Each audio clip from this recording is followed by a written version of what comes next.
Hello there, and good morning to you. Good afternoon to you, and maybe good evening to you from wherever you are tuning in.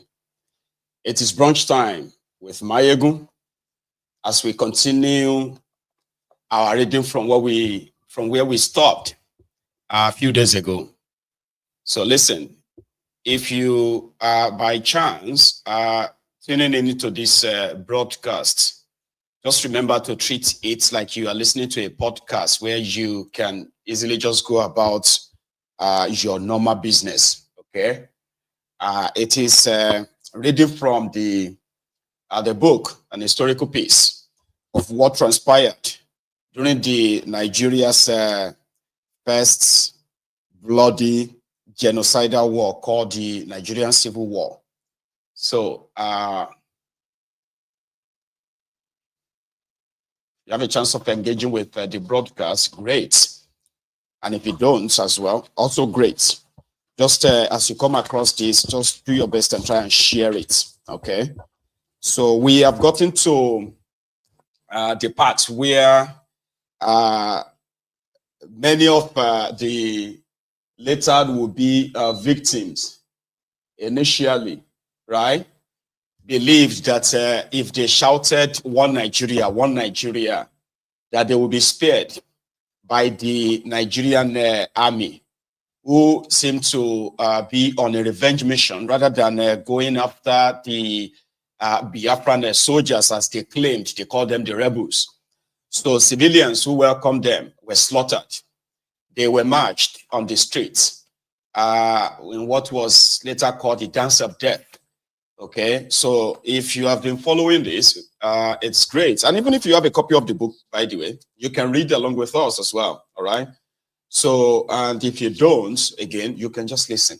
All right, just listen. And yeah, and thank you so much for joining me as usual. I had to quickly dash in because we are almost at the half of the book, I think. So we are at page 92. Now going on to chapter 7.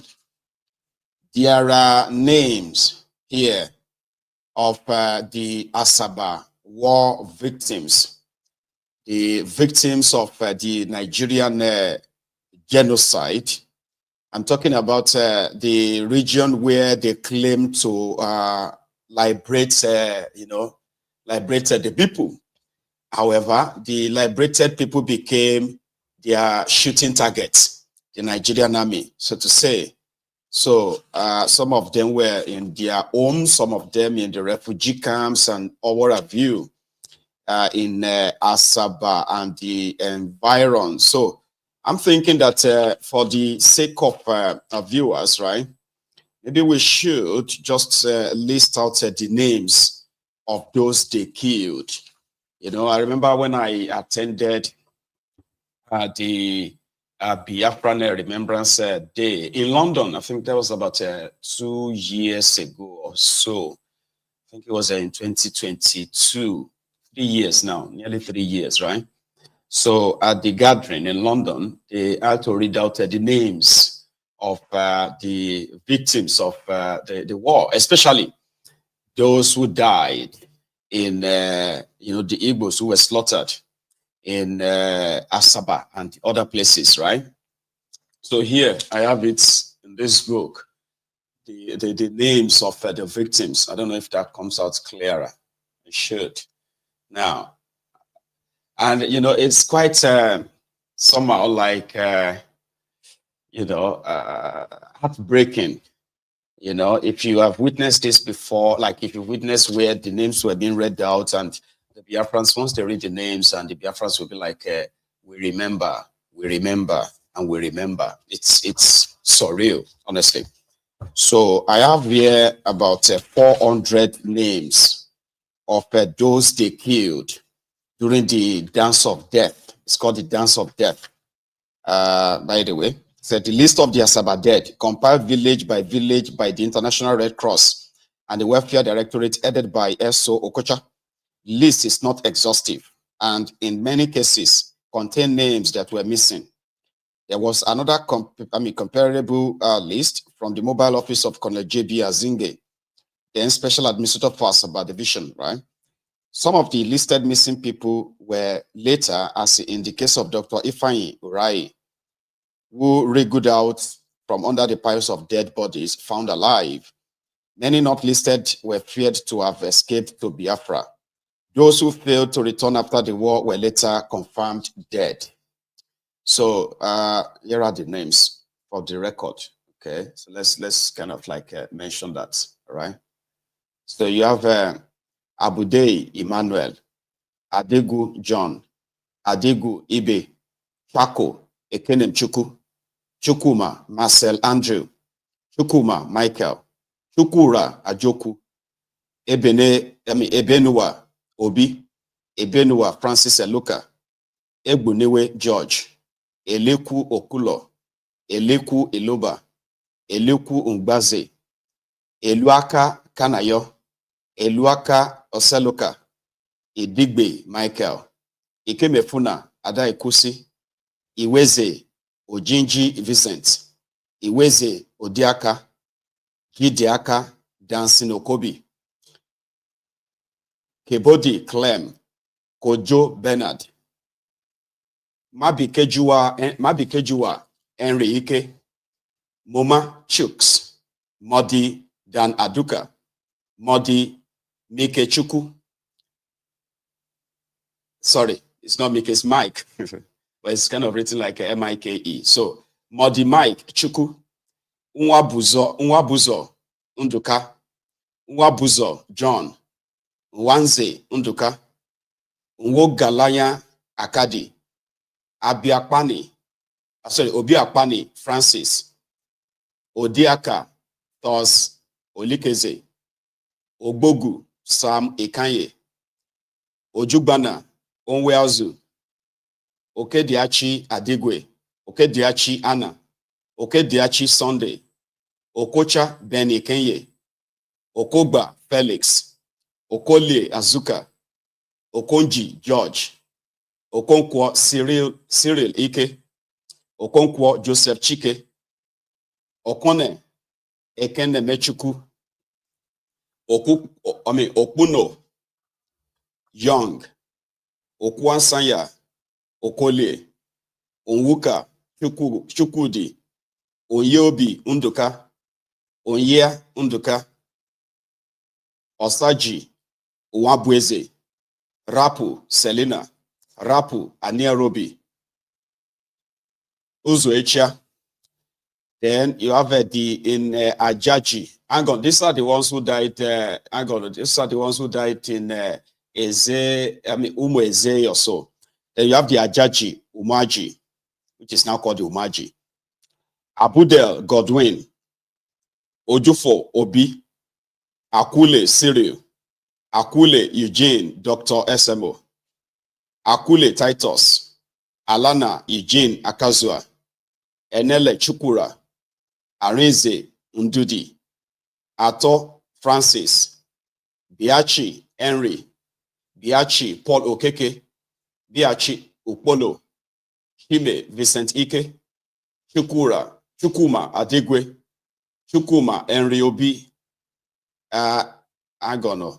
Have I not mentioned those? Hang on. Okay, they added them as the total anyway, where they died. So you have Ezefodu J.E., Guam Gisborne Toy, Guam G.W., Guam Lawrence A., Guyenga Akwele Okole, Alim Joseph, Alim Nwachuku, Idigbe Alex A. MB, Idigbe Okolie, Ijeli Oseloka, Ezichei Emmanuel, Ezichei Leo, Ezichei Nwosu, Ezichei Okulo Ojei, Ezichei Oseloka, Ezichei Rufus. Man, that's a whole family.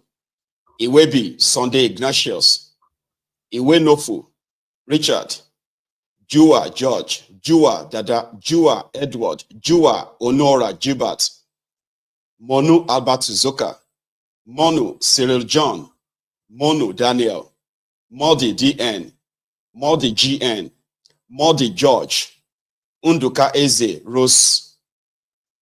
Unduka Eze, Rose Ezuno, Njetwe Peter, Uwapo Okweshika, Nwaje Okafo, Nwalupwe Emmanuel Okuno, Nwalupwe Gabriel, Nwanoku Walter, Nwanoku Leonard, Nwanze Paul, Nwanze Utomi, Nwoji Joseph, Nwoko John, Nwokolo Akaju Modi, Nwokolo David, Nwokolo Joseph Modi, Nwokolo Thomas, C, Nwona Chike, Nwosa James, Nwosa Joseph, Nwosa Nwokocha, Obanya Michael Boy, Obingbo Godwin, Odiwe Omobi, Odiwe Sunday, Odiwe Silson, Ogosi Kanebi Bob Chineke, Ojogu Chukwuji, Ojogu Hio, Ojogu Moses, Ojogu Unaji, Ojogu Oliver, Ojogu Omohan Mike, Ojogu Samuel, Baba, the whole Ojogu wiped out, Ojogu Simon, F.A., Okafor, Mma, Okafor Sunday, Okolie Albert N, Okolie Azuka, Okolie Okotubo, Okolo Joseph, Okonji Sunday, Okwogono, Okonkwo Gold, Omoko Charles Ibe, Omoko Richard, Oyabo Victor, Oyemenam Azubike, Oyemenam Chiweta Kapondi, Oyemenam Unwe Unyemike, Oyemenam Umechuku Okafo, Oyemenam Uzo, Tolefe Gab Okonkwo,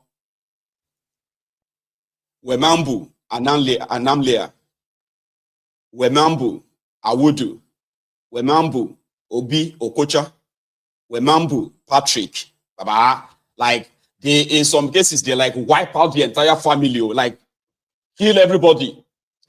Nigerian soldiers, so these ones were not people who died in the war. These were people that after they claimed to have liberated Asaba or liberated the Middle Belt, I'm sorry, no, the Midwest, the civilians that came to welcome them, they said they had to do some dancing, like they had to do, it's called the dance of death, right? They lured them into the center of the town and they shot all of them, right? Including those who are part of the dancing troupe. So here, Niger, another set of people killed in another part, right? You have Alumona Ojume, Anuku GN, Anuku Okafor, Apiti Samuel, Ashiogu Fidelis, Ashiogu Henry CO, Azikiwe Okeleke Okocha, Chacha Andrew, Chacha Ejima, Chacha Nwokafo, Chacha Samuel, Kenua Charles Nwedugwe, Hiadi Kabia Mike Amechi, Hidi Anthony, Hidi Unduka, Chidi Thomas, Chukura Christian, Chukura David E, Chukura Edwin, Chukura Umbeke Onwufuju, Diabua Ifeanyi, Diabua Onwuka, Egebua Robert, Eboka Austin, Egbuniwe AM, Enemo Okonji, Etiaka Samuel Eloka, Harry John, Igbodo Oko, Igbodo Okoli, Egwemuna Philip, EJ Emmanuel Tropica, EJ Sunday Tropica, Ekeleagu Momo, Iloje Eboha, Iloje Onoche, Eze Diuno Martin, Kechi Okoji, Umbeze Ogbogu, Monye Joseph Kanayo, Monye Godwin Okeleke, Moloku Sunday, Modi Chukwuemeka, Modi Christopher Gloria, Modi T Glory, Mowa Obi Okonkwo, Mowali Benji, Unda Ogom, Njokama, Nkadi Onoche, Nke Oyechita SN, Nobia Henry Uwokocha, Nsugbe Eddie TC, Nwabuowu Nweke, Nwosa Ademoye, Nwosa Onwuka, Nwabuwane Ogugua, Nwandu Gab, Nwanuku James, Nwatalikia, Nwokolo Nwabueze, Nwosisi Robert, Obi Anaba Nwani, Obi Ajulu Obiago, Obioji Iweago, Obi Ugbo William, Odika Mike, Odita Pascal Agboso, Odogu FCO, Odogu Nwanze Obi, Odua Emmanuel, Ogbogu Chike, Ogbogu Nwike, Ogbuka Maddox, Ogbuka Oyeka Omenazua, Oyeka Omenazua, Ojie Francis Ogugua, Ojogu Joseph, Ojogu Michael, Ojugbana PN, Okobi Ngozi, Okocha Olenu, Okogu Ellen, Okunji Obi Okugwono, Okonji Okudili Fidelis, Okonji Nwokonkwo,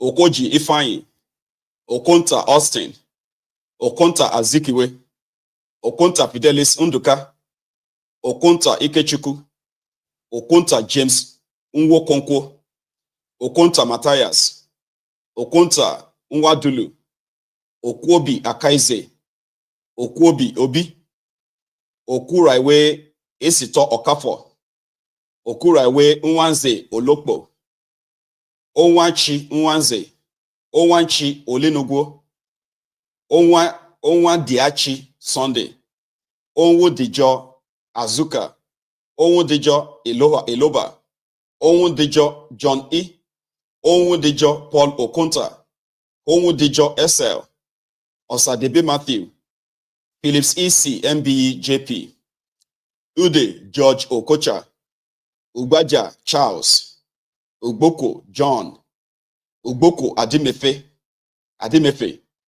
Ugboko Eluka, Unokanjo Chukuma, Utomi Ngozi, Utomi Nwekeze, Utomi Ogugua, Utomi Onwuka, Uwaje Sunday.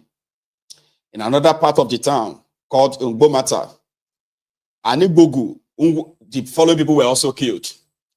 Anigbogu Nwabuoku, Anigbogu Unando, Ashiofu Mike Onyeno Koli Sakwe, Afumade John,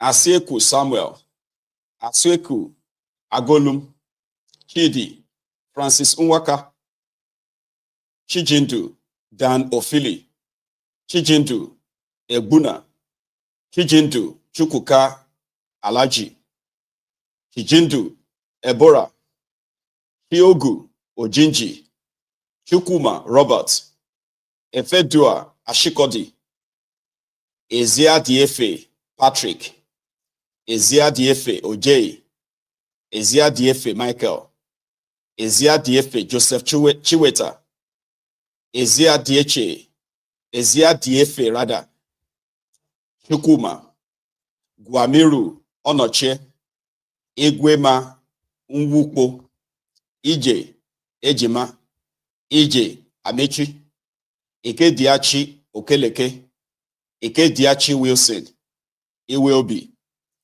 Madu Emezia Sunday, Madu Emezia Nwachukwu Okafo, Malechi Okwoyo, Ngbeze Robert, Muweta Okolie, Ndozi, Nduka Obiozo Sunday, Nwaje Pius George, Nwaje Alphonsus, Nwaje Felix, Nwana Thomas, Obiagu Sunday, Obiazo Olisa Jindu, Obumba, Sylvester Ogbogu, Obodoechima, Dustin, Odiachi, Edwin, Captain, Odiachi, Oseloka, Odiachi, Nwabueze, Odu, Nwosu, Okolie, John, Okolotu, Ogbenyi, Okulutu, Paul Idoko, Okolo Alfonso C. ASP, Okolo Ojei, Okozala, Okugbuna Uwanze, Okuegbuna Eze, Okudi Gabriel, Okudi Ogudile, Onianwa Simon Odemba, Onianwa Nkadi, Onianwa Umowoku,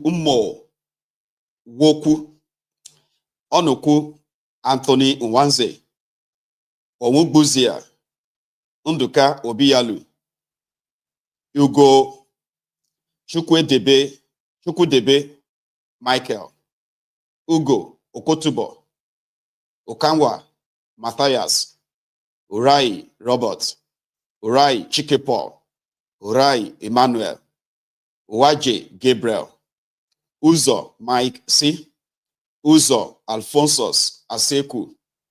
In another part of the town, the following were also slaughtered: Anyanwu George Adegu, Anyankwo Wilson, Awolo Henry Nwobi, Awolo Okolo Nwobi, Biosa Eminian, Hichi Daniel, Hichi Ikemba, Dozie Edwin, Edozie Ifechukwuku, Egbufua Chike, Echianya Nwo Banji, Igbeka Martin, Eziche Peter, Konwea Okoji, Mokolo Joseph, Unjotia Chief Ezemba, Nwafo David, Ebiesie Nwade, Odiaka Jacob Achimedua, Odiaka Vincent Chukwudebe, Ogodiazi Young, Ojeyi Odima,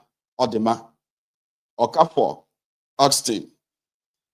Augustine, Okobi Joseph, Okwosa Daniel, Oliko Ambrose Odogu, Oliko Nwokolo, Onianwa Chief Utomi, Onoche Emmanuel, Onye Nuwoli Bernard, Oyana Akazua, Oyana Onwa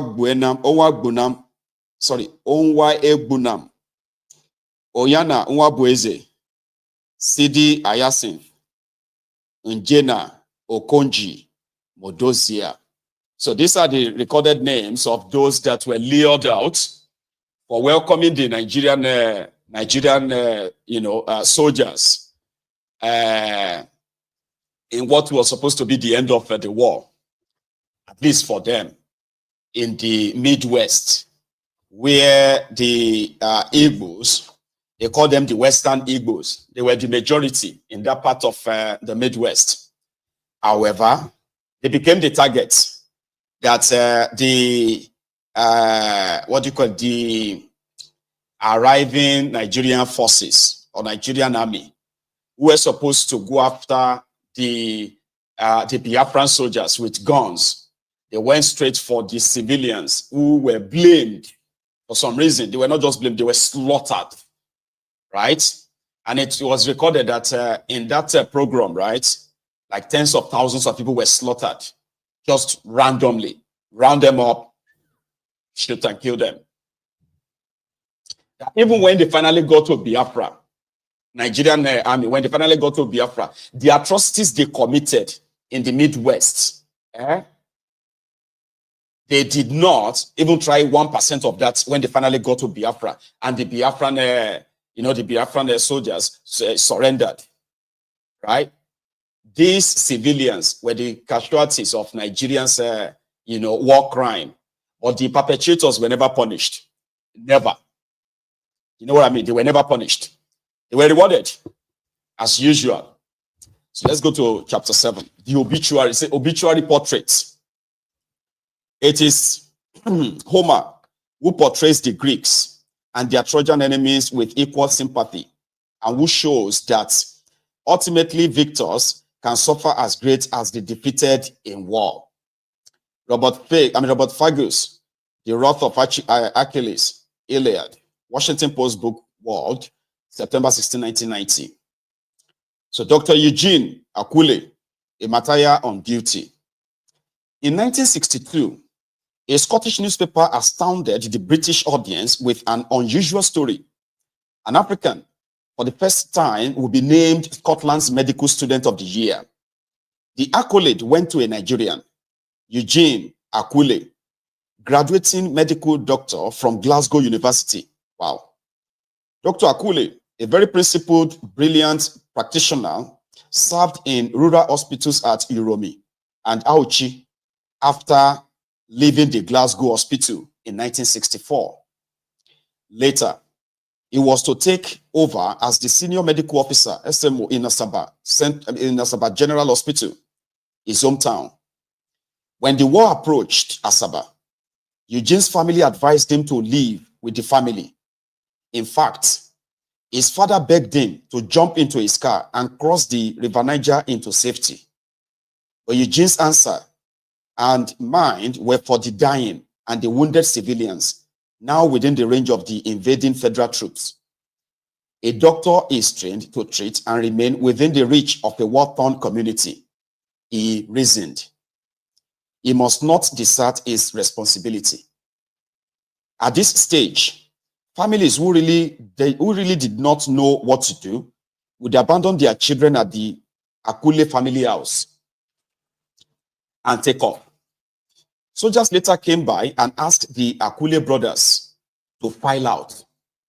Hoping to be taken to the wounded or to the hospital, Dr. Eugene Akule, midway to the major road, made his last testament. Sorry, I'll take that again.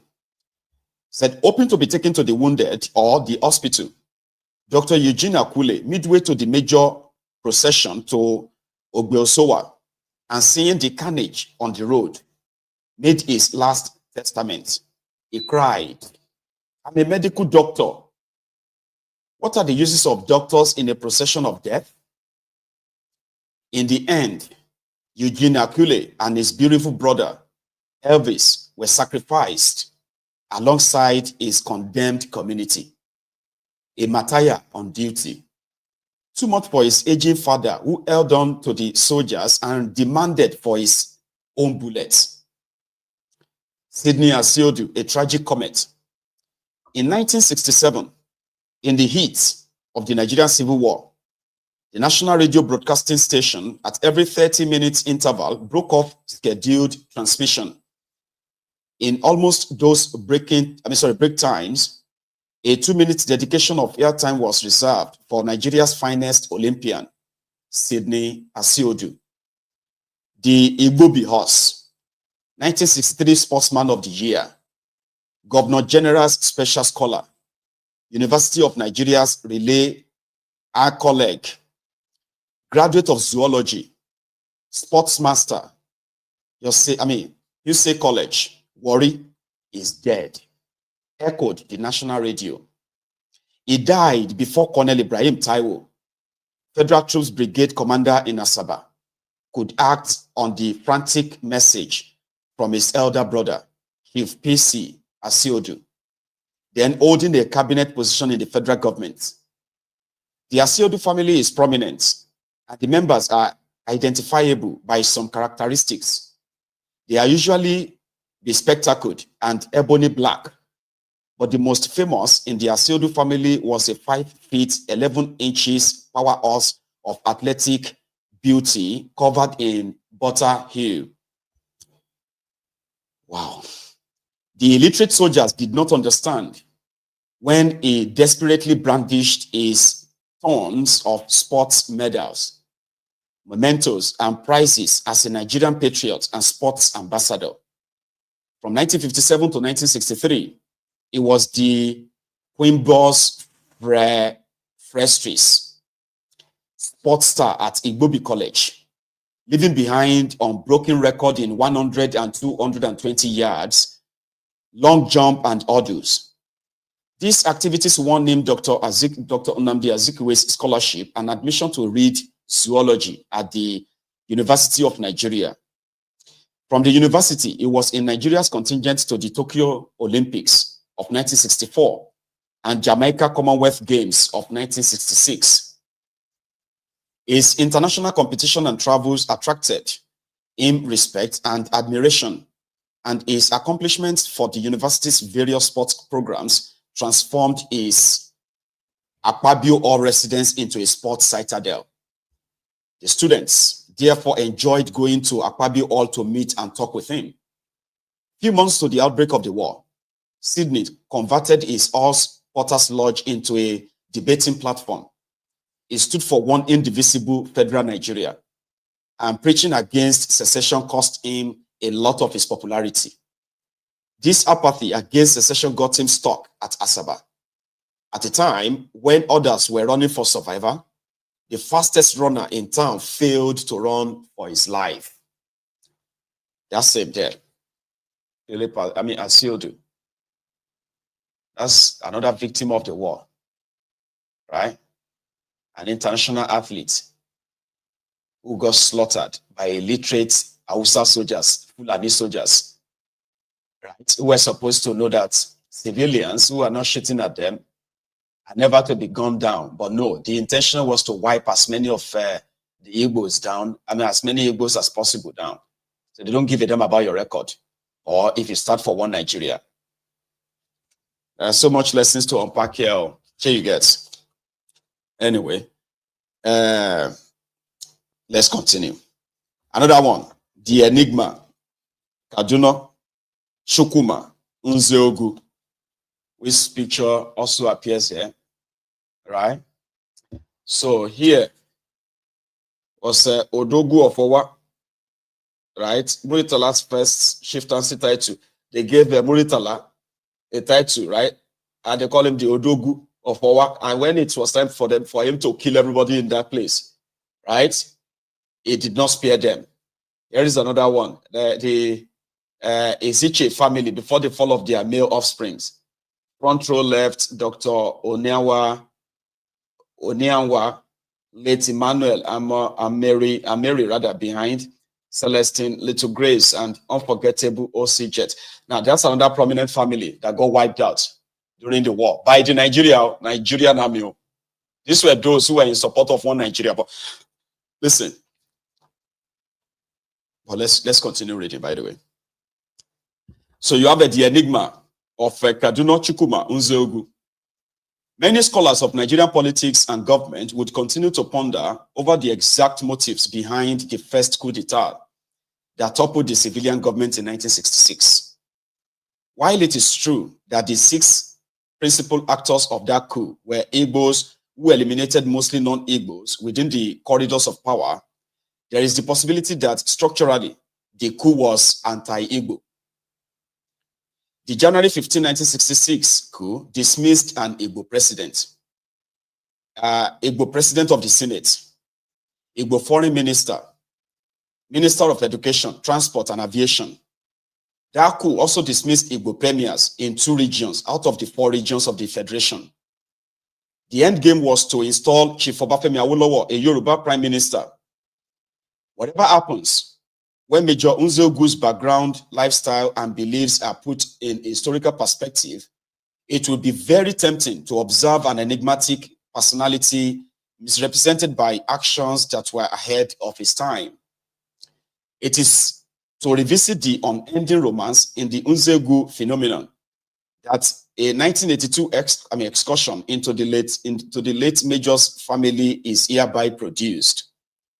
A serial that first appeared on the provincial Sunday satellite newspaper in May 2nd, 1982, winning the Reporter of the Year award, revealed for the first time the close relationship existing between General Obasanjo, Nigeria's former head of state, and Major Nzeogu's family.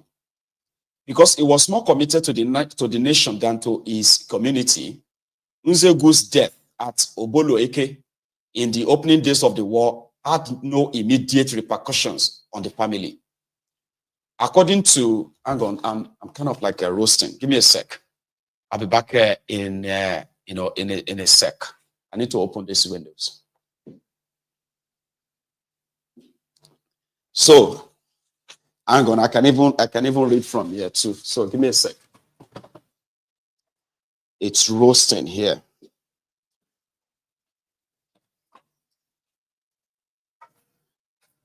Right.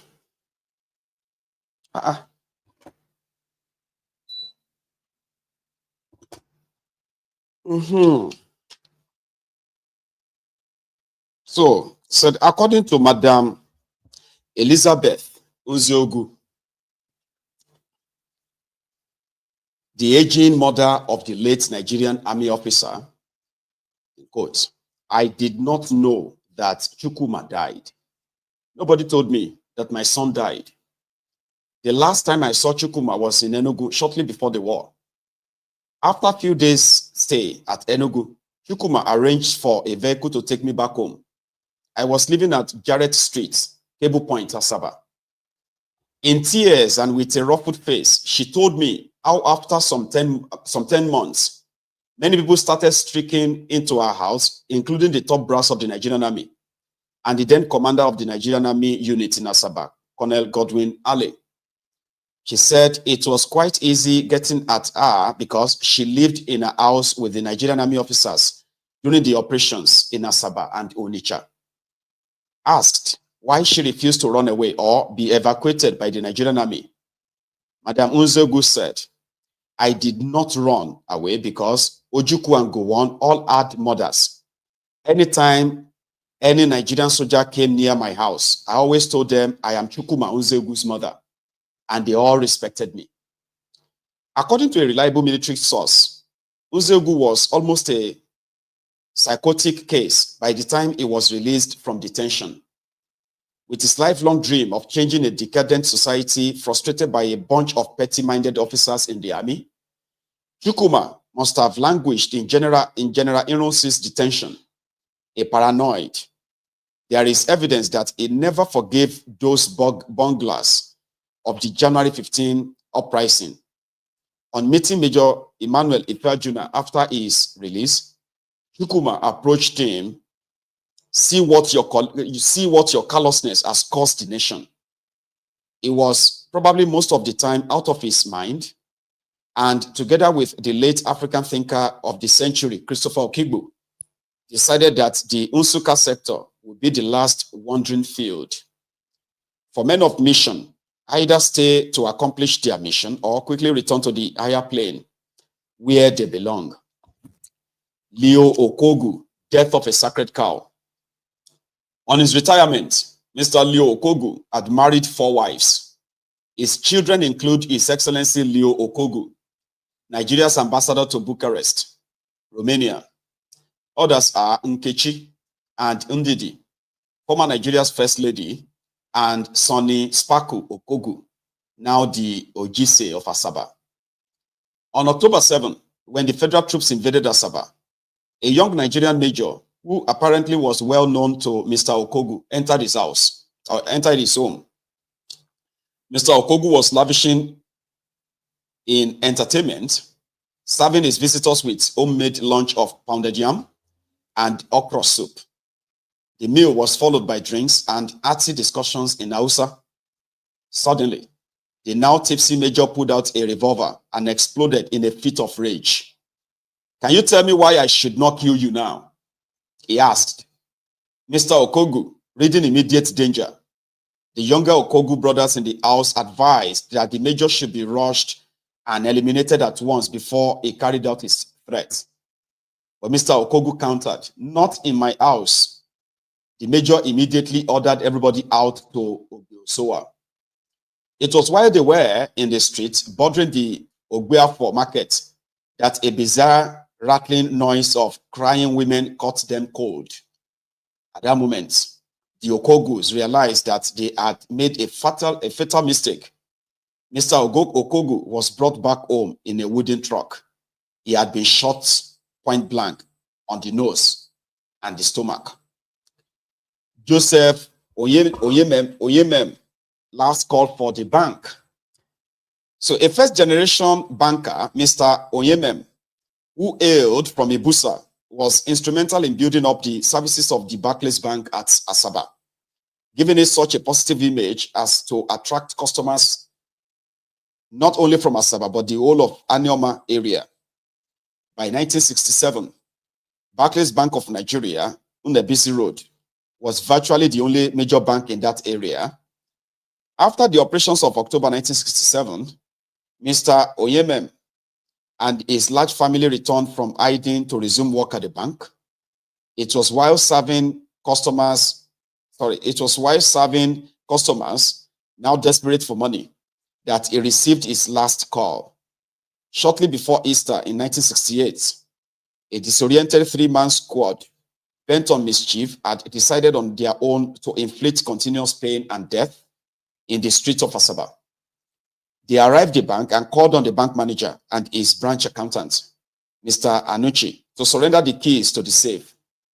The astute bank manager refused, and he, with Mr. Anuchi and the prison officers, were abducted. So Mr. Efozia, a police officer who was also deliberately invited to the meeting at the bank, later discovered the bodies of Mr. Onyemem and Anuchi while driving to the meeting at Asaba. In total panic, he raced for his life and at the Iseleoku junction, crushed to death 8 natives. Later, pressurized by the world press, the army commander at Asaba quickly arrested the murderers and court-martialed them immediately. When it was learned that they were mainly from Benin, they were executed in front of the Oba's palace. That was the first Nigerian public execution of war criminals, and the story was widely carried by the BBC and the world press. Another one, Afemefuna Elue, sacrificed at the palace.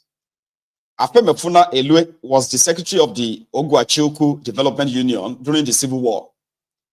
He was a retired government printer, educated at the highly respected Dennis Memorial Grammar School, Onitsha. As the secretary, he encouraged a lot of development projects in the town, placing a lot of emphasis on rubber and palm plantations. When the federal troops entered the Ogwachukwu area, Mr. Elue had become the secretary of the Obi and the Council of Chiefs. It was this appointment that led to his disappearance when the palace was stormed during the days of Easter 1968. Before a helpless Obi, he was taken away by federal troops who suspected that fellow Igbira natives living in his house at number 9, Ishekwe, had been killed by Biafran soldiers. On further interrogation at St. Mary's Hospital, and after testimonies from the Irish doctors and nurses, Mr. Elue was implicated for nursing Biafran sympathizers. The soldiers took him away, and after some days, his decomposing body, still covered in his native wrapper, was discovered at Ogu's rubber plantation. Many years later, Elue's first son, Deputy, confronted the Obi on why he did not save his father. The Obi replied, when they went to Ishagu, they buried the chief alive. I'm sorry about your father. I was just not ready for that kind of death. George Ogwamaka Ezie Jalea, the incomparable. Few days to the outbreak of the Nigerian Civil War, the nation was shocked by the violent death of the Federal Army Chief of Staff. A helicopter crash had claimed the lives of Lieutenant Colonel Joe Akahan, his navigator, Lieutenant Salami, and his young Western Igbo pilot. Now look at all these pictures, right? So you have Dr. Akule, see, the best medical student, 1964 in Glasgow. That's the man. Oh, let me show you. You see, this is Akule, the best graduating doctor or the best medical student in Glasgow in 1964, who returned back to Nigeria. And he was the one who said, I'm a doctor, but he was still killed when they are matching them on the streets. Now, the next one is, who's this? Yeah, barrister, and the only child of his own parent too, who was also killed. His name is Barrister Richard Omoka. That one is, this is barrister. Now below, again, let's see. You have Michael Ugo, Leo Okogu. Those are also the direct victims of the war as well, slaughtered by the Nigerian army. See them. Right. So the late pilot, George Onwuamaka Ezie, popularly called Jala by his friends and colleagues, had recently returned from an Air Force training course in West Germany. He was among the second batch of the Nigerian graduating Air Force pilots, returning to the uncertainty of the Nigerian civil strife. On arrival in Nigeria, the Midwesterners in that group moved to Benin City for posting. It was in Benin that George made his decision to join forces with the federal side. According to his sister, Mrs. Grace Elohanya, the circumstances of my brother's birth and the obvious mystery surrounding his many actions convinced us that George would not stay long with us. The saddest day for the family, recalled Mrs. Elohanya, was when he resigned his lucrative job with the Federal Ministry of Finance and enlisted with the armed forces.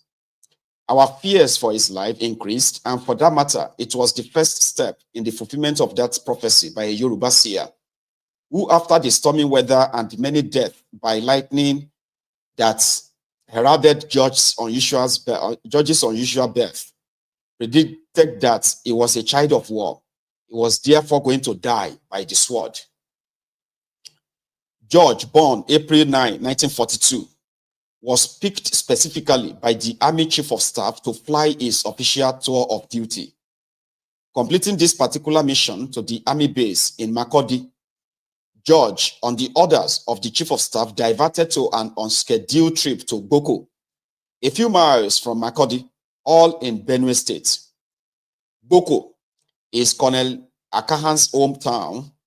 It was in this semi-equatorial forest where the savanna tapas off the hilly topography of the expanding forest that George, his navigator, and the Nigerian Chief of Army Staff saw their last action. His body was identified by his cousin, Police Commissioner Nzemeka of the Lagos Police Command. Bringing his remains to Ogwachukwu was to take another month, following the surprise offensive of the Biafran army that took over the Midwest on August 9, 1967.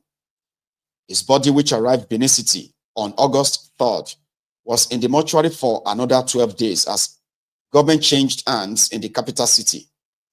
Ironically, George Ozie was to be given a decent burial by the Biafran command. Like the late Unzogu, it was a sad irony that the army they fought against could not help but give them recognition and honor.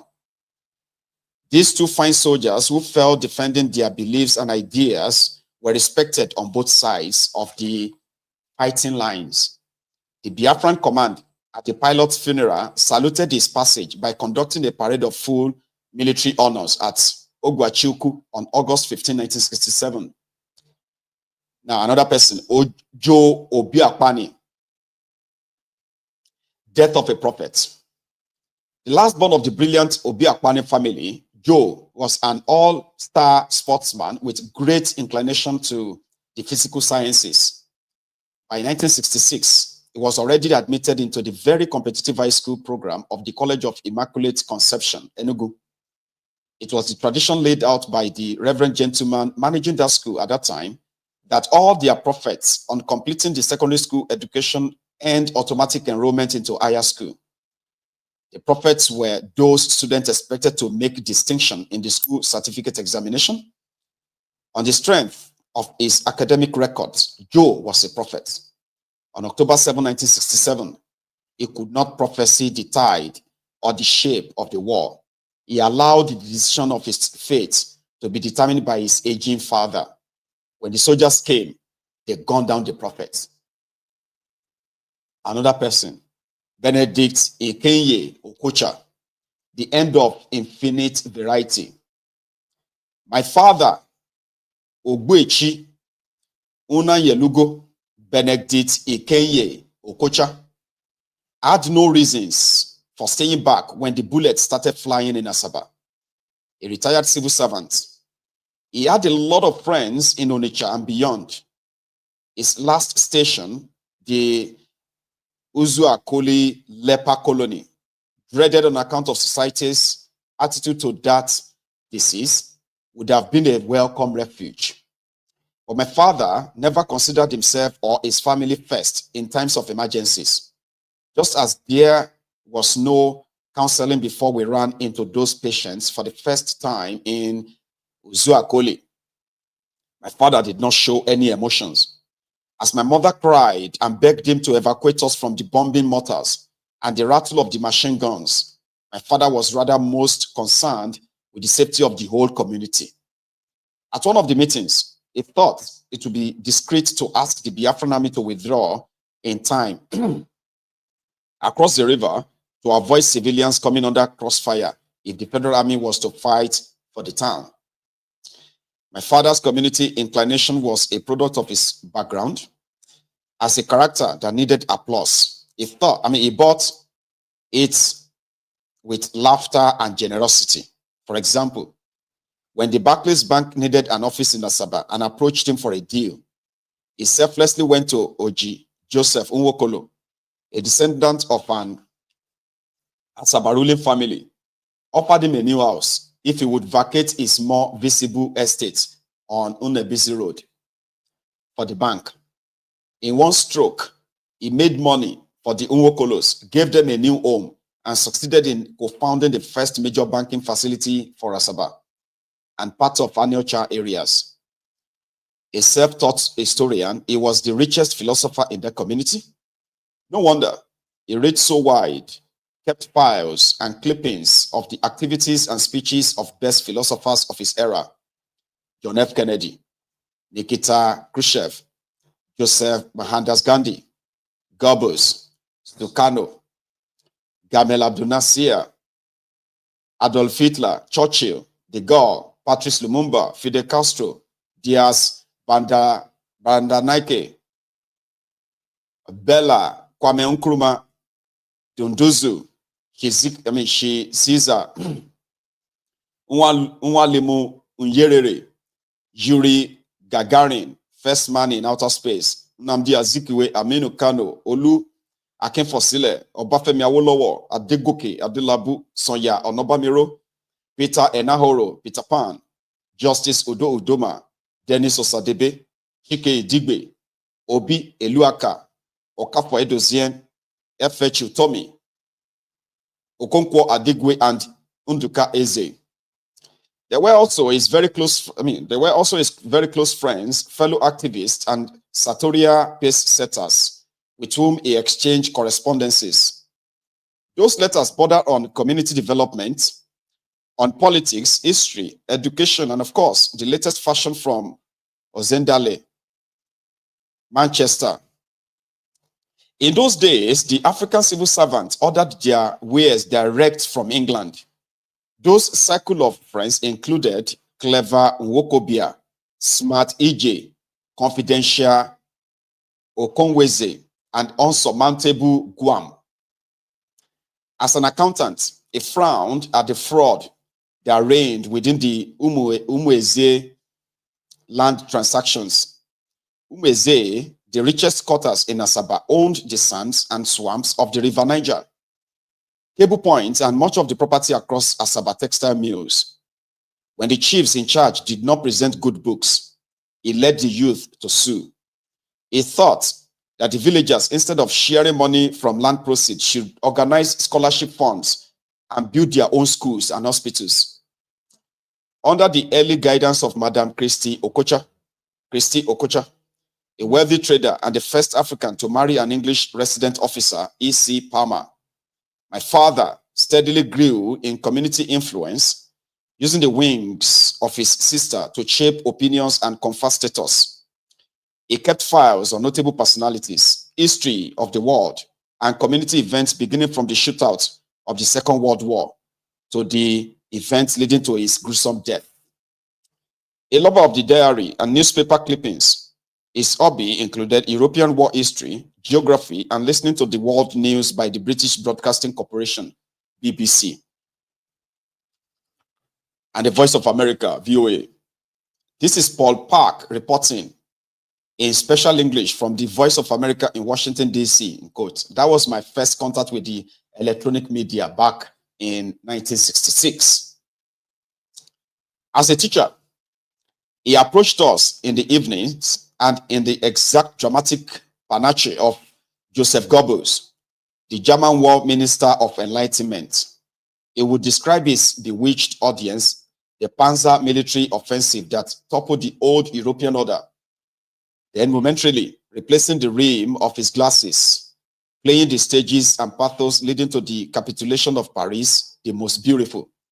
My father would suddenly announce, "Gentlemen, King Haakon of Norway is a king without country, and General Charles de Gaulle of France is a general without army." My father was Joseph Goebbels. With his background, my father regarded the war on the Niger as something romantic to be added to his rich archives. That would be his last assignment as a war correspondent without media accreditation. As the Federal Army moved into Asaba after a bloody contact on the outskirts, my father took notes and filed his report. When he was being taken away, few took notice.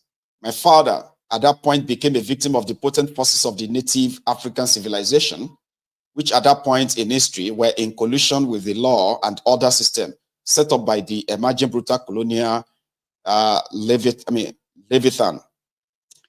Their Christian dogma did not accept the African tested prowess that, by and large, fulfilled the cardinal pivot of scientific research. For universality, the native African did not know of any other world but their own. For example, Onyemana Ekpe was a regular visitor to Okocha Unkpagu. They experimented together, and my grandfather, who crossed the River Niger in seconds, but never was a swimmer, also returned his visit in faraway Eke. Was it not a statement of fact, as observed by living Asaba centurions, that Okocha Unkpagu could transform from man to a lion? When others are dancing, he danced in the air, catching the rhythm by stomping from one rooftop to another, and all of a sudden, it was gone. It could disappear into thin air. Okocha Unkpagu, Agogo Waoba, the lion that devours his friends. Agwo Undu, the lion, the living python. My father knew the incantations, but as a Christian, was never schooled in the methodologies of the native occult or their metaphysics, because he was never an apprentice as required by the customs.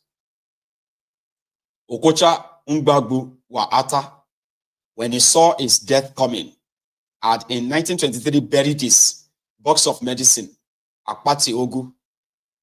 Yeah, how did that sound so Yoruba? Akpoti Ogun. It's Akpati Ogu. Okocha Unkpagu apparently never forgave his Christian first son for abdicating the great traditions of his forefathers. Now, my father, in this terrible exigency, wished he could do some notable tricks. That was when he suddenly realized my presence and he shouted, "Move and go with your mother." Awolowo the Efuzo, the Lion dynasty, can never get lost. At this time, Cable Point was burning. My father would be among the first victims of the soldiers whose mission to Asaba on October 7, 1967 was to destroy and take no prisoners. We may never know the amount of treasure that was destroyed at number 38 on the BC Road, but the custodian of those archives, an irreplaceable soul of infinite variety, went with the ball. That was his dad.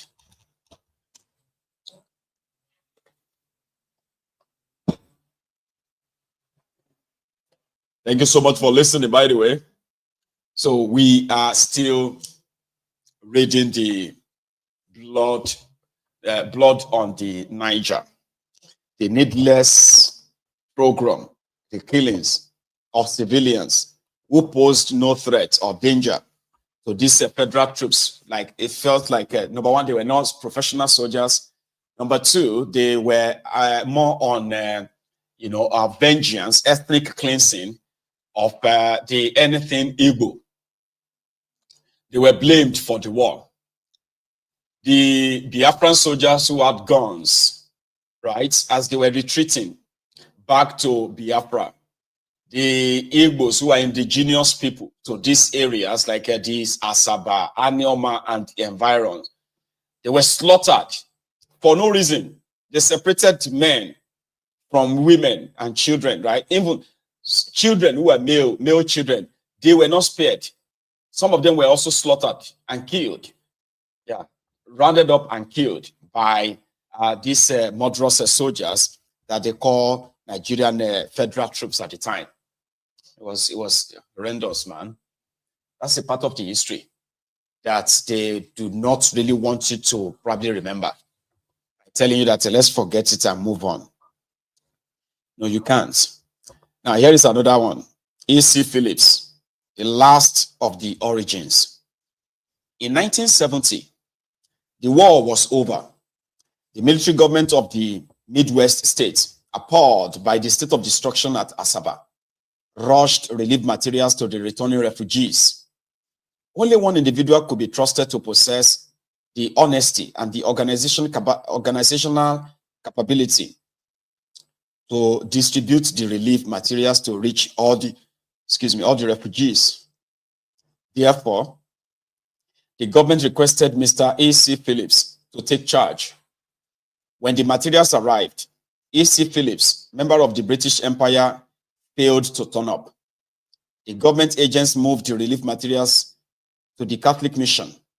The reverend gentlemen in the mission knew the fate of E.C. Phillips and at once set up an organization to distribute the relief materials, the relief to the refugees. Unknown to the government, Mr. E.C. Phillips fell with the other pensioners during the blind rage and the subsequent killings that devoured Asaba natives on October 7, 1967. A keen historian, he had observed in the 40s that the fundamental problem of the African education was the mechanical imitation of British education. He denounced the requirement of a foreign syllabus as unsuitable for the student of this country, explaining that teachers using books written by Englishmen, by English boys, are talking about things they do not understand. He was among the pioneers that encouraged Africans to write their own books and reintroduce the African syllabi for examination purposes. As a teacher who was familiar with the American Civil Wars and the World Wars, Mr. Phillips had advised people to receive the federal troops and stay calm. He did not budge when his friends from the East, led by the former Justice of the World Court, Louis Mbanefo, asked him to cross over and seek sanctuary in Onitsha. Mr. E.C. Phillips pioneered education projects in Udi, Ajali, Onitsha, and part of the old Western Nigeria. He was also the first African to sit on the senior promotion board of the old Western Nigeria at Ibadan. A winner of the Victorian Cross for services to humanity, E.C. Phillips was also the first African Justice of Peace in the old Asaba division. As the first commissioner, higher Cambridge University invigilator in Onitsha, he invigilated the papers of such geniuses as Professor Chike Obi, Professor Nwabueze, and Justice Kane. It was therefore a sad irony that such an accomplished gentleman, one of the last of the diminishing stock of Nigerians who made it by merit, was killed by illiterates, dangerously ill-equipped to understand the worth of their victims. His monument of artifacts, pre-colonial historical documents, merit awards, and mementos were not spared. Those collections that could fill the state library and embellish the life and times of these influential lights of the pre-independence era were obliterated along with the foundation of Phillips' family riverside home at Otogu, Asaba. We will never meet his kind. Rather, it was the last of the origin. Another one, Augustine Egwiwe, pioneer without claims. Pioneer graduate of St. Thomas Teachers College, Ibusa, Augustine Egwiwe, started teaching in 1924.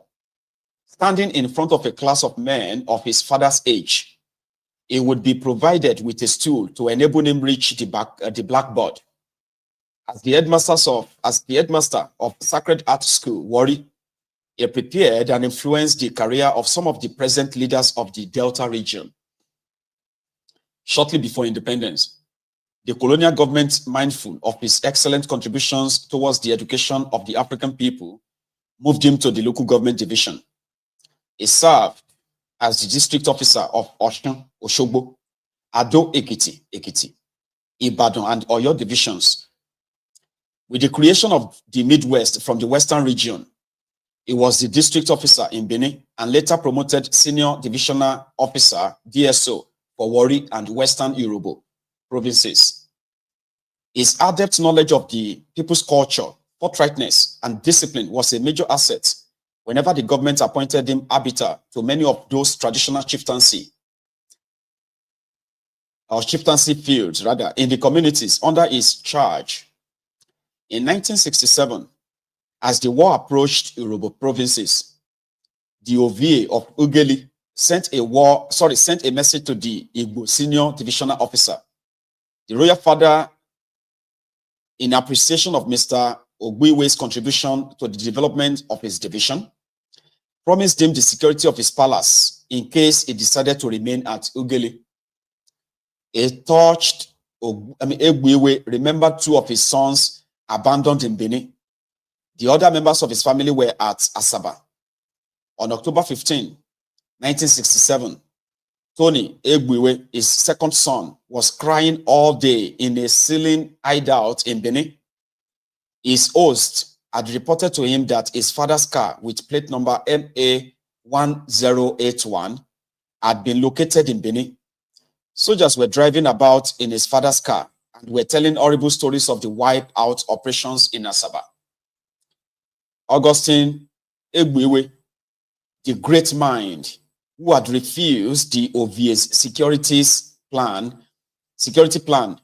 in Ugeli, was among the top civil servants, businessmen, professionals that fell at Ogbeosowa. A pioneer without claims, a civil servant of the highest dedication, was shot without qualms. Another one, D.N. Modi. Let me see if I can show you his picture. What's this? Papa Chukura, Christian Chukura, Joseph Oyemen, Eddie Chukura. Okay, we'll get to that part. D.N. Modi, His Excellency. His car numbers read MA1, P.O. Box 1, was his postal address. His residential address was number 1, King Street. Standing opposite that address is a school established by the Anglican Mission in 1882. It was number 1, and the community called him His Excellency. Money Road. By his comportment, orientation, and mode of dressing, DN believed in the number 1 position in everything he aspired to be.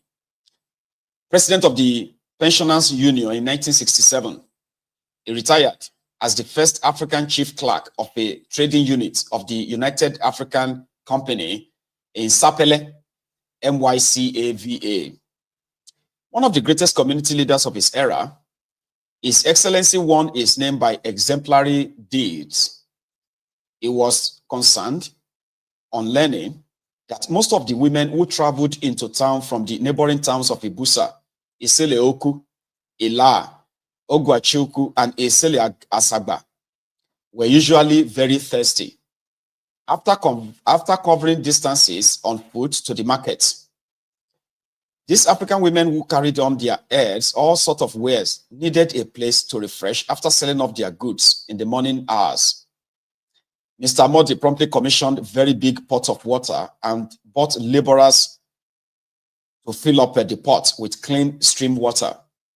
A grain of satisfaction was his reward while watching these strong women stop by at number 1 King Streets, quenching their thirst in tongues. In those days, there were no pipe-borne water. Most people went straight to the River Niger for refreshment. Subsequently, more reports reached him that during the rainy season, the river's stony beaches got slippery and dangerous for youngsters who went there to draw water for their parents. In fact, every year, ample number of people got drowned from accidents resulting from those slippery falls. His Excellency took it upon himself to correct that anomaly, and within few days constructed and laid into the river approach stony steps that made it possible for the little hilly beaches to hold for stable descent either to the main river or for the Ngene drinking stream running out from inside the rocks beside the river. Fanatically anti-pagan, D.N. Modi avoided the native fetish or his glorious chieftaincy titles. Not to be outstaged or ridiculed by the titled men, he decided to dramatize his own values and aspirations. For the exceptional Eze title, he bought himself an American big one, a Chevrolet limousine. No Eze in Nigeria had that type of car. On the other hand, the Ezes brandished white pieces of rope around their ankles for the very prestigious Alo title. He bought himself a Vauxhall salon. For the Ogbu title, especially reserved for the Fuladi, His Excellency showcased a Jeep. All the 3 cars were custom made with custom designed numbers MA1. The same car number he later shared with the Premier. Nevertheless, when the great man died, his people knew his was not an Ogba Unkwesi, a commoner's death. They quickly rehabilitated him according to Asaba customs with an Alo title and was buried excellently the way he lived his life. The day he fell at Ogbeosowa, Captain Olu of the Nigerian Army had provided him with identification passes to ensure his safety. According to Mrs. Alim, it was on account of those promises of safety that the Idigbe family surfaced from their hiding places. His Excellency was very close to Chief Alexander Idigbe, the father of the Chief Justice. He sent words to him and Idigbe's brother, Okolie, to join us all at the Unebisi Road address. We were busy preparing meals for the federal soldiers when those Godo people rushed in and ordered Olu's pass. And ordered everybody to Ogbeosowa. Alexander Idigbe mentioned Captain Olu's pass. The soldiers were evil and replied that they were not interested. Mrs. Halim narrated. Meanwhile, the younger brother of D.N. Modi came down from his sailing hideout at number 1 King Street. Gabriel could no longer tolerate the molestation his elder brother was receiving from the soldiers. He decided to be taken along with his brother to Ogbeosowa. At the square, his brother, Gabriel George Modi, his relation Alexandra and Okolie Idigbe were separated from their wives and children. George, a seminarian, refused and fought back the soldiers who wanted him to let go his father. When the machine gun exploded, D.N. Modi, sensing the inevitable, beckoned on his people to escape. In the end, about 4 Modis, 3 Guams, and 2 Idigbes, and many other relations from the same family tree lay still. A disaster for some families who lost all their male members in a single day. Damn. Goodbye, Your Excellency.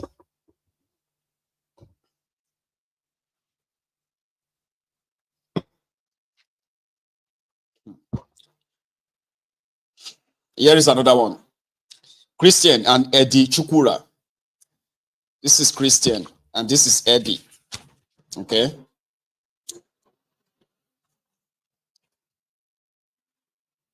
Give me a sec. Now this is Eddie. All right.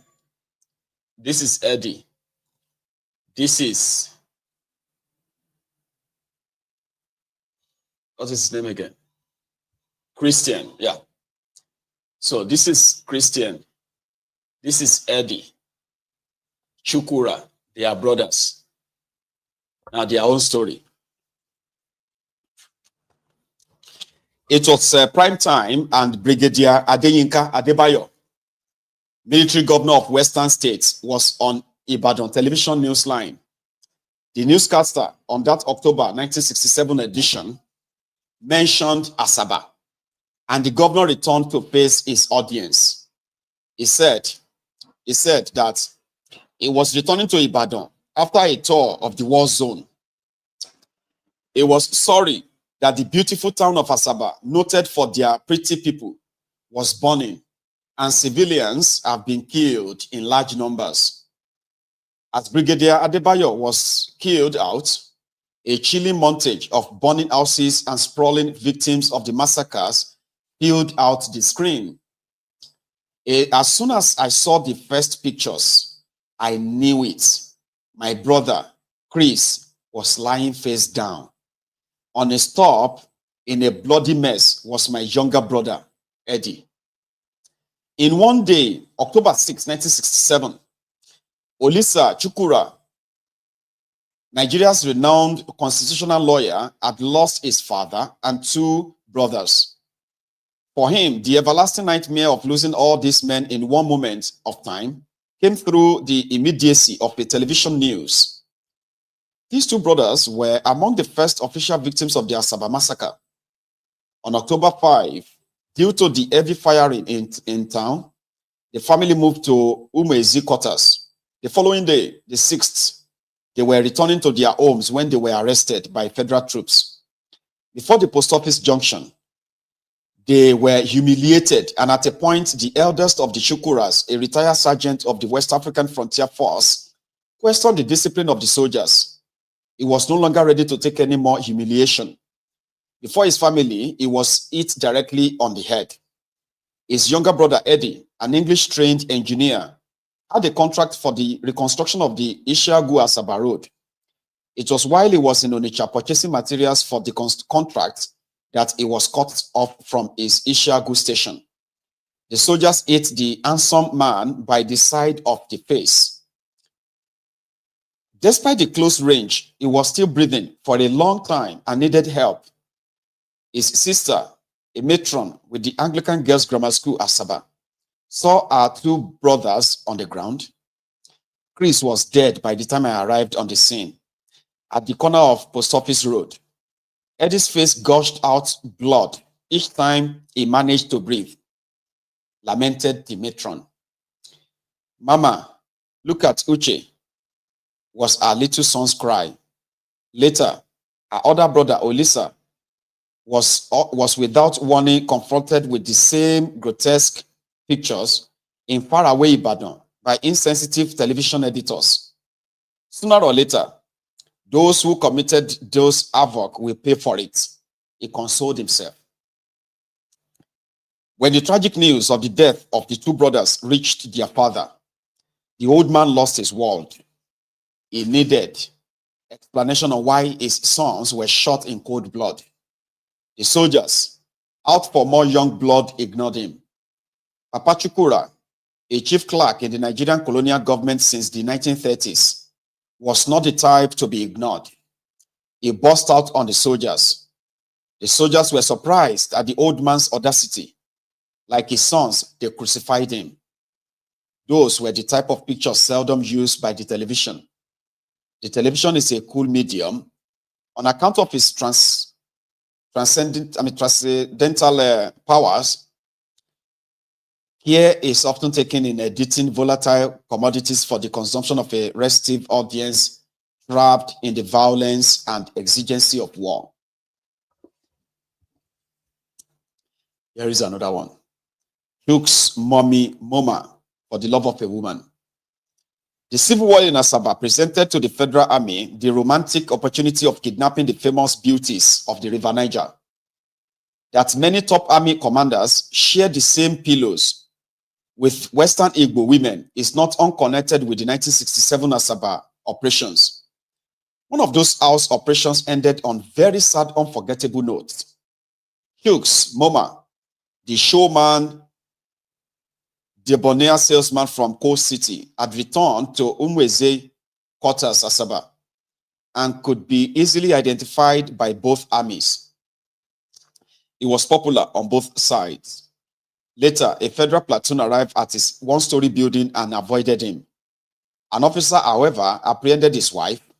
Hughes Moma regarded his wife as a sacred cow.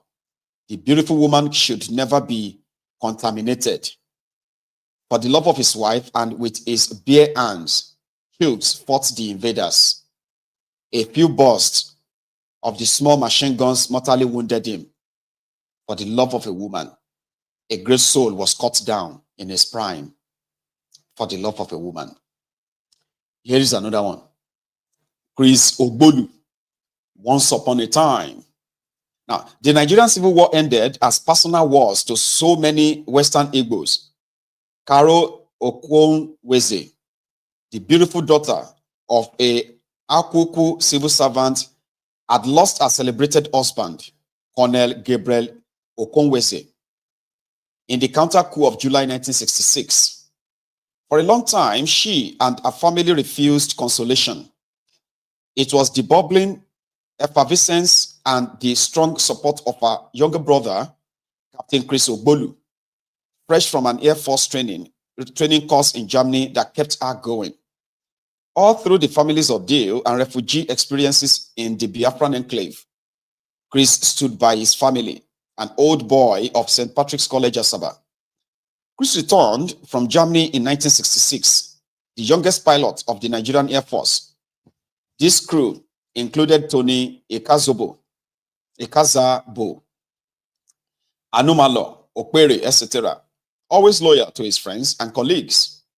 This great virtue prompted his decision to fly in the same ill-fated Ebube flight. On a night, visibility was zero. That crash and the tragic death of these two Western Igbo pilots cut open the scars, and the sorrows returned to a Nigerian lady who, in a single national strife, lost two great men of her lifetime. Carol Okonweze, the inconsolable, continued to fight her private wars whenever there is clatter sound of a helicopter or a cracking ripple of a pistol. For once upon a time, when the eyes lose their mist, nightmares succumb to sunshine. Up with the angels and the stars, rest my brother Chris, my sweetest memories. Once upon a time. That's Carol. Here is another one. Babatunde Onoku, a family waste. While Asaba and Ishagu may claim the blood prize for the highest number of the victims of the Nigerian Civil War, Ogwachiuku stands out for producing the Onoku family, the family that lost the highest number of filial casualties in one day. Iwea Diza, Undufodu, Anesimbili, Ogbodu, Babatunde, and Augustine were on that fateful day lined up against a firing squad. The Onoku family were so unlucky because their family compound is adjacent to the main crossroad of the town. A Federal Army commander on the previous day had been killed in an ambush. As it was their normal practice, the federal troops dealt with anybody they encountered after such an incident. Christian Babatunde Onoku, son of a Nigerian police inspector, had gone into hiding on the approach of the troops. He was already a medical student, having passed the entrance examination to read medicine at Ibadan in 1967. This was a culmination of an academic excellence that Babatunde had maintained since leading his class at Government College, Ugeli. After graduating from high school, he taught physics, chemistry, and mathematics at Ozoro Teachers College. When the soldiers came, he had taken refuge in the bush behind his father's house. Later, he argued with his mother that as long as he was not a soldier, there was no need to continue hiding. When eventually he came out, he was ordered to join his brothers who had been lined up facing a firing squad. The squad was merciless. Ogbogu was the only survivor, a huge hole created by an exiting bullet almost separated his hips from his buttocks. He was writhing in pains and later in the night announced to Babatunde's mother, "The Onoko children have been wiped out. Please take care of my children." Here is another one. All this I mentioned, they are like the graphic, the graphic description of the fate of those that got killed by the Nigerian soldiers during that civil war, by the way, okay? They are civilians, they are not fighting. They are just like, directly marched out and slaughtered by these Nigerian soldiers, just to be clear, right? So show me the pilots, Captain Ebube. Now, Captain Ebube was in that batch of the Nigerian Air Force personnel trained in Germany shortly before the war. Unlike his in-law, Captain Ozie, who took sides with the Federal Army, Captain Ebube escaped to Biafra after the fall of his hometown, Ogwachukwu, to the Federal troops. When he learned of the Federal atrocities, he jumped into his cockpit and started displaying sorties in the air that soon attracted Port Harcourt. He will fly up in those helicopters and suddenly, in a daredevil turnaround, start plummeting tails down. War-weary Port Harcourt would whistle in appreciation and wonder. One day, after inviting his few relations, including then Vice-Chancellor of the University of Port Harcourt, Professor Okonjo, Captain Ebube also crashed into the Kingsway stores. Or then, just as he was about hitting the roof, the Maverick pilot somersaulted and veered into Alice Wonderland. After all, was he not the most respected chopper pilot in the force? One day, close to the end of the war, Ebube, with his good old pal and few Western Igbo pilot, Captain Ogbolu, went to those few parties that were reserved for the selected few in the enclave. The party over, and with visibility very low, the captain was advised to pass the night. But the young pilot must return to base.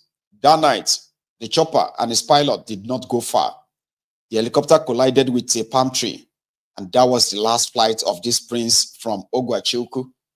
It was the airman's ideal. Another story. Chief Obi Utomi Onyawa, the Zoma Onya of Asaba. He was a government gazetted traditional chief of Asaba, an indigene of Umu Anomodu village in Umuagu quarters of Asaba town. He was also 70 years old. He was a retired postmaster and had served in Enugu, Lagos, Owerri, Kano, Onitsha, Warri, etc. On retirement, he started doing contract and farming through paid labor. Chief Obi Utomi Onyanwa represented the Asagba of Asaba at the Ogbeosowa reception, where Asaba community gave a civic reception to the federal troops at about 4 p.m. He read a welcome address on behalf of His Royal Highness, the Asagba of Asaba, the Asagba in council, and the entire Asaba community. Thereafter, he made a presentation to the federal troops. He explained that members of Asaba community were law-abiding and loyal and would give the federal troops maximum cooperation.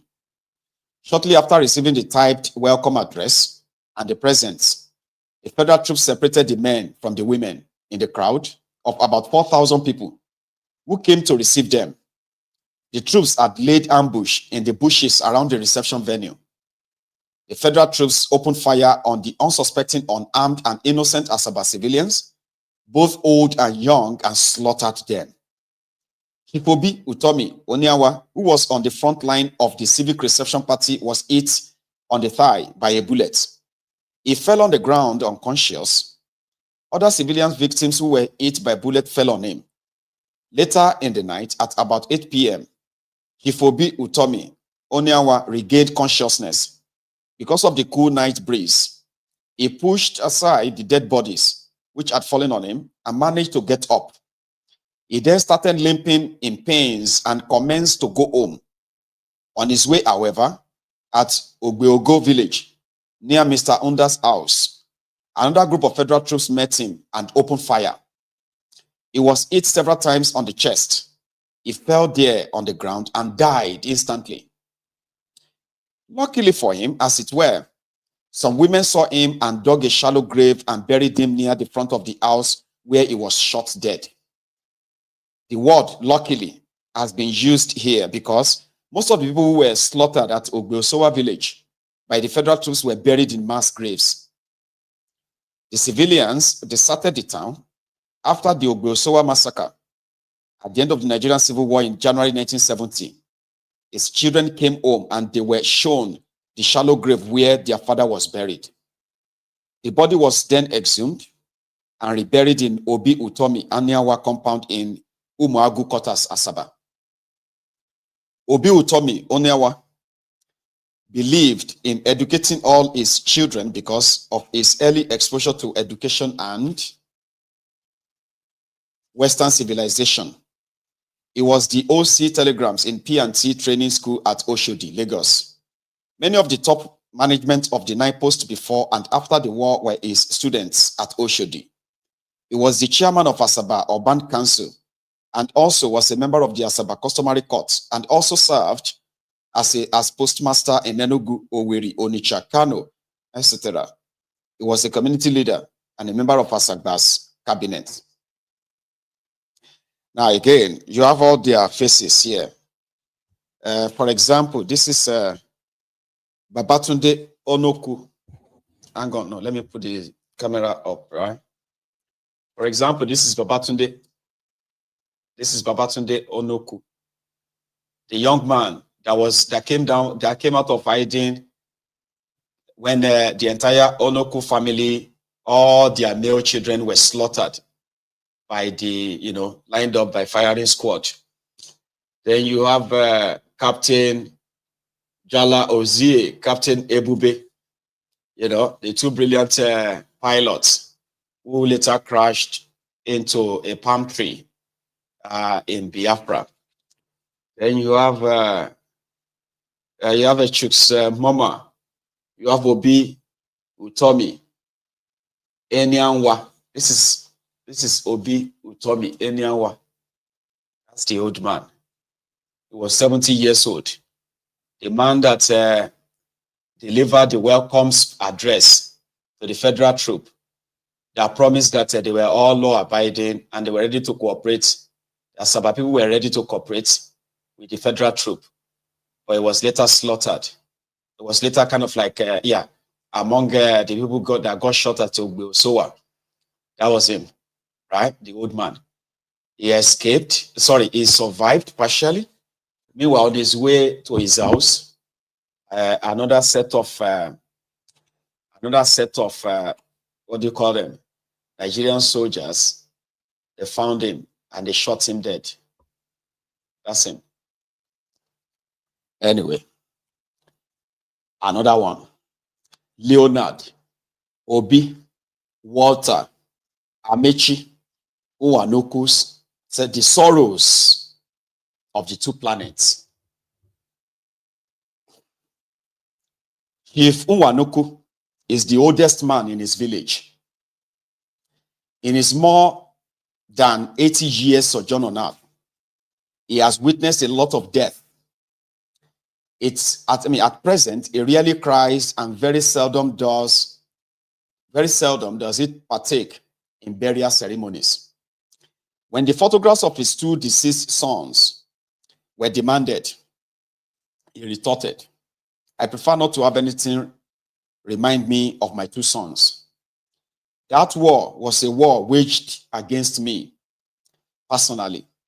Otherwise, why should I lose two bright boys of that tender age when I was not in the military and they were too young to be enlisted into any army?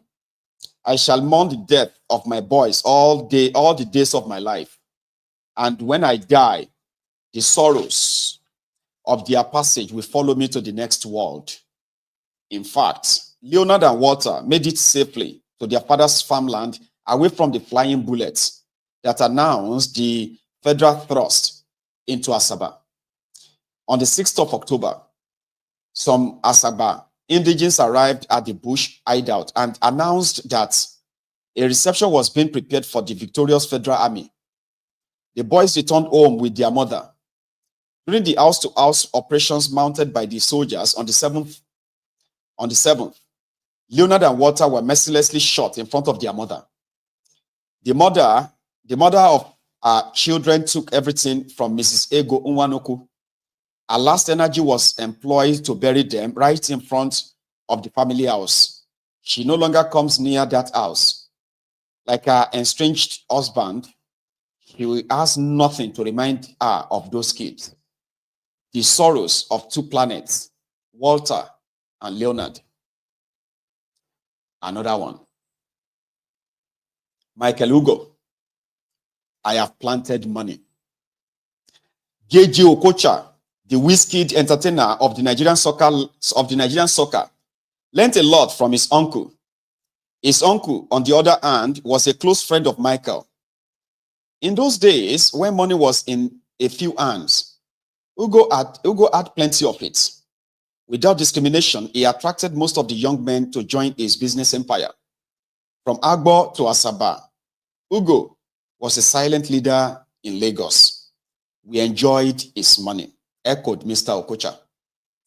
A self-made man who started life as a protege of Nnamdi Azikiwe, Ugo by 1966 was one of the richest Africans with tutored expertise in import and export business in Lagos.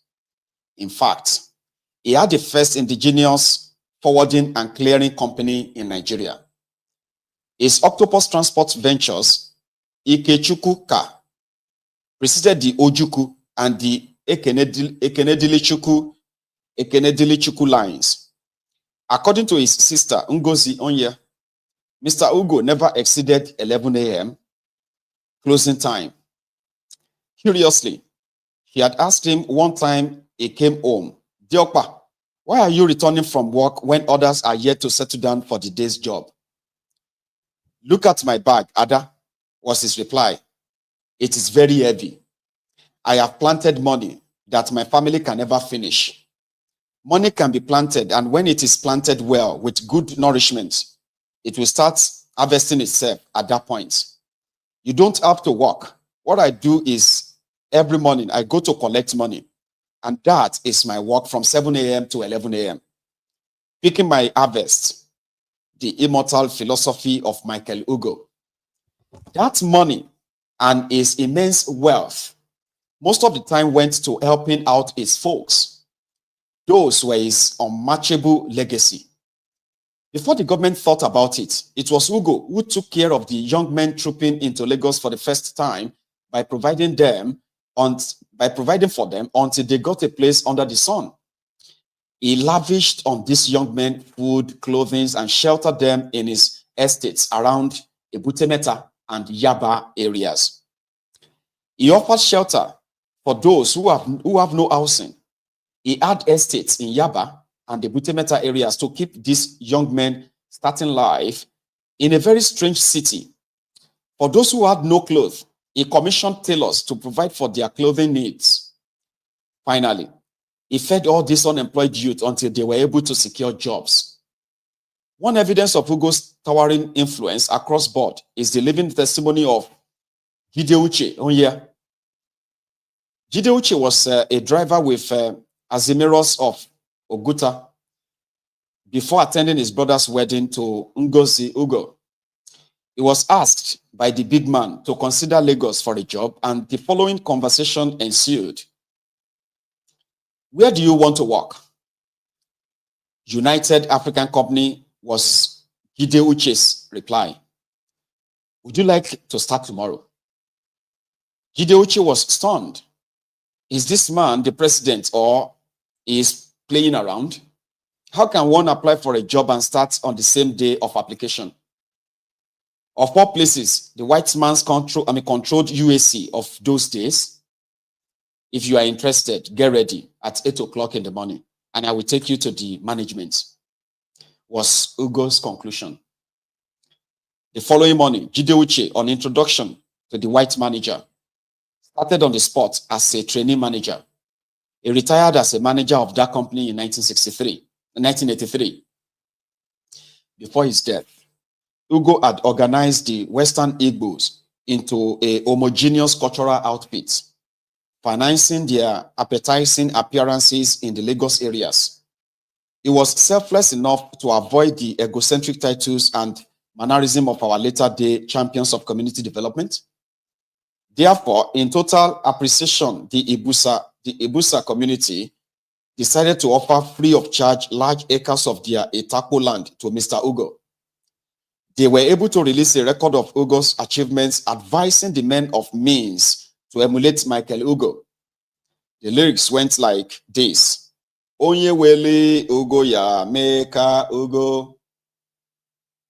If you have glory, behave like Ugo. Characteristically, Michael Ugo is accepting the land. In accepting the land, told his audience, I will not use the land for myself or for my family needs. I will rather build on those lands the best hospital ever seen in Africa. I shall develop this hospital in such a way as to attract the best teaching hospital around. Finally, women who go there will never pay for child delivery. That was the last public statement of perhaps Nigeria's pioneer student of the welfare state. On October 7, he had, as usual, stuffed his house with enough money and foodstuffs and decided, because of the emergency in town, to visit his friend Leo Okogu for a meeting. It was at Okogu's house that they were ordered to Ogbeosowa. On his way, he informed his sister to check his familiar bag in the house. There is enough money there for you and the rest of the family. I have to go now. If we come back, it is all right. If we don't, it is equally all right. At Ogbeosowa, Michael Ugo was hit and his new cap was shattered. He was very much alive. Nevertheless, this handsome, proud giant is not the type that would manage a life of a cripple. Umubu Ugo Nwa Ogwa. I, Ugo, the son of Ogwa, cannot walk on one leg.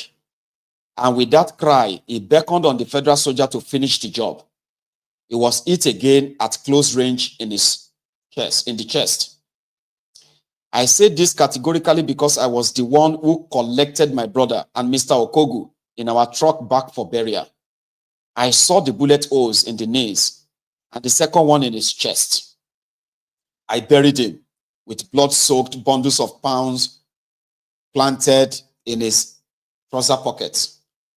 The morning planter, the community facilitator, the Iroko tree has fallen, and gone with him are the dreams, the empire, and the Ibusa hospital.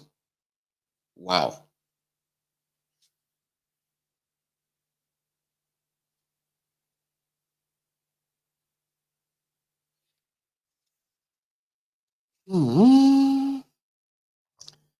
Well, that's some stories, right?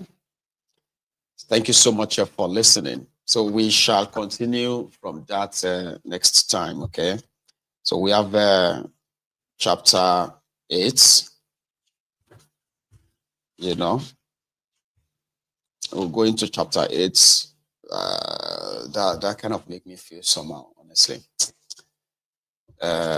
Anyway, this is just so you know that the Nigeria genocidal war is not a civil war. It was a genocidal war. It was a war of ethnic cleansing. As much as they may claim that, it's a civil war, that wasn't a civil war. It was practically like a genocide. I'm talking about like civilians who were not carrying gun or shooting anybody, right? They were proclaiming federal one Nigeria. You get that now? But they were not killed by the Biafran soldiers. Normally you say the Biafran soldiers were the ones that were supposed to commit the atrocities, right? By blaming them for siding with Nigeria. But no, it was Nigeria that slaughtered them. Despite the fact that they claim to have we have liberated the Midwest. And then you start, They started killing prominent people, promising people, established people, including the ordinary people. They killed generations of dreamers, achievers. People who are supposed to actually be so how do I describe this? People who have so much to offer. You get? They were not fighting, not like they were shot and killed during the war. No. The Biafran soldiers have already retreated. They've left the whole place. But they gave them the order that they must kill all the men in that place.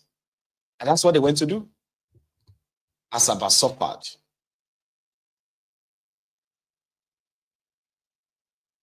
Man, replaying that in my own head is pretty much will make you there's nothing to love about this contraption, nothing. It is still happening. People are still being set up by the soldiers in Nigeria, slaughtered, and there is no consequences for that. Well, I'll see you later in the night or in the evening. Enjoy the rest of your morning or your afternoon, okay? Good afternoon.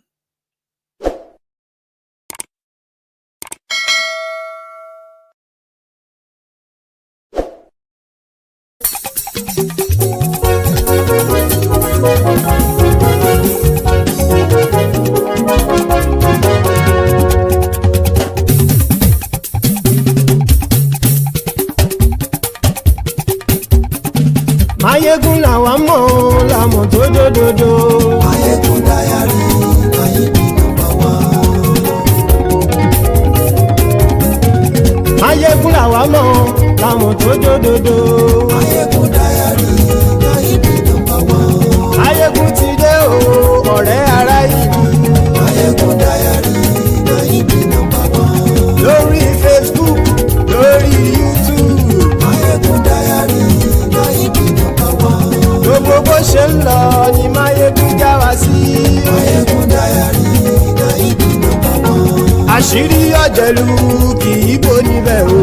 Maiyegun Diary, Maiyegun #1. Bó bá ṣe eré àní Maiyegun máa wí. Maiyegun Diary, Maiyegun #1. Ó sì tún ṣe eré wàá gbọ́ níbẹ̀ o. Maiyegun Diary, Maiyegun #1. Maiyegun Diary, Diary politico. Maiyegun Diary, Maiyegun #1. Godfatherism kò sí lọ́rọ̀ Maiyegun. Maiyegun Diary, Maiyegun #1. Ẹ farabalẹ̀ sẹ́ o kẹgọ́rọ̀ lẹ́nu o. Maiyegun Diary, Maiyegun #1. Àní Maiyegun làwa mọ̀ tó dòdòdò. Maiyegun Diary, Maiyegun #1.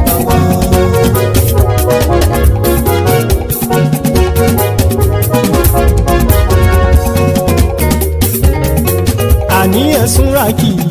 Maiyegun ti dé. Maiyegun ti dé.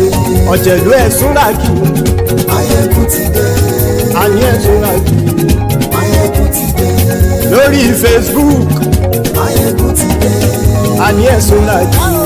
Maiyegun ti dé. Lórí YouTube. Maiyegun ti dé. Àní ẹ̀sùn ràkì. Maiyegun ti dé. Bọ́ bàbá gbé wúrẹ́. Maiyegun máa wí. Àní ẹ̀sùn ràkì. Maiyegun ti dé. Ijó ìgbádìyẹ. Maiyegun máa wí. Àní ẹ̀sùn ràkì. Maiyegun ti dé. Pẹ̀sìdó bá rúfin o. Maiyegun máa wí. Àní ẹ̀sùn ràkì. Maiyegun ti dé. Kí gómìnà kówó jẹ. Maiyegun máa wí.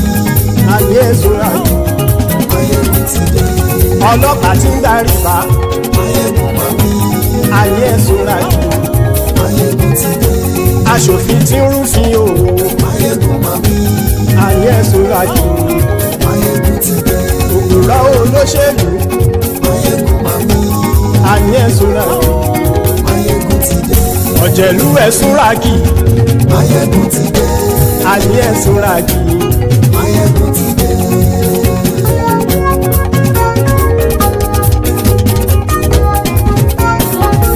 Maiyegun ti dé. Gbogbo ọ̀jẹ̀lú ẹ̀sùn ràkì. Maiyegun ti dé gbogbo ọ̀jẹ̀lú ẹ̀ súnra kì ṣùgbọ́n ní bá ti ṣe èyí tó yẹ kí wọ́n ṣe ọmọ bá dèrò ní fi wọ́n níran o. Maiyegun ti dé gbogbo ọ̀jẹ̀lú ẹ̀ súnra kì. Maiyegun ti dé gbogbo ọ̀jẹ̀lú ẹ̀ súnra kì. ṣùgbọ́n ní bá ti ṣe yìí tó yẹ kí wọ́n ṣe ọmọ bá dẹ́rọ̀ ò ní fi wọ́n níran.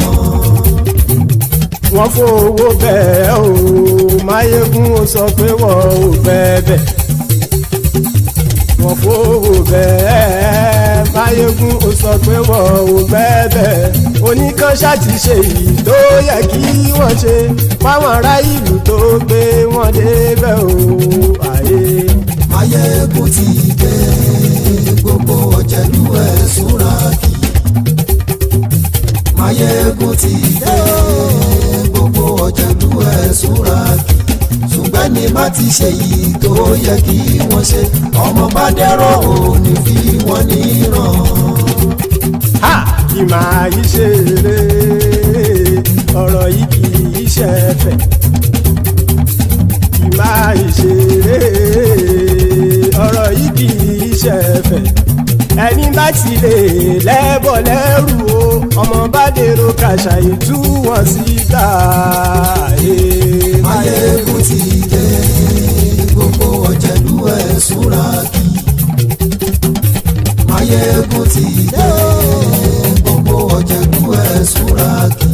ṣùgbọ́n ní bá ti ṣe yìí tó yẹ kí wọ́n ṣe ọmọ bá dẹ́rọ̀ ò ní fi wọ́n níran.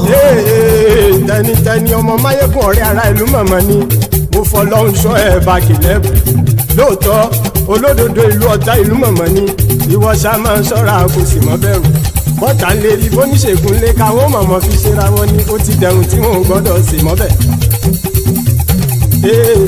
èèpo ọ̀gọ̀ lọmọ bá dérò tàjẹ́ ò gbọ́dọ̀ jẹ́ ó ti jọba lórí àbínú ẹni kò sì mọ́ bùyà. àìsíwọ́lu ní ẹnìkẹ́ ìgbódì ẹyin lábàrá o ó kó ẹni tó bá dán o àkàmù. Maiyegun ti dé gbogbo ọ̀jẹ̀lú ẹ̀ túnra kì. Maiyegun ti dé gbogbo ọ̀jẹ̀lú ẹ̀ túnra kì o. ẹni bá ti ṣe yìí tó yẹ kí wọ́n ṣe ọmọ bá dèrò òní fi wọ́n níran o. Maiyegun ti dé gbogbo ọ̀jẹ̀lú ẹ̀ súnra kì.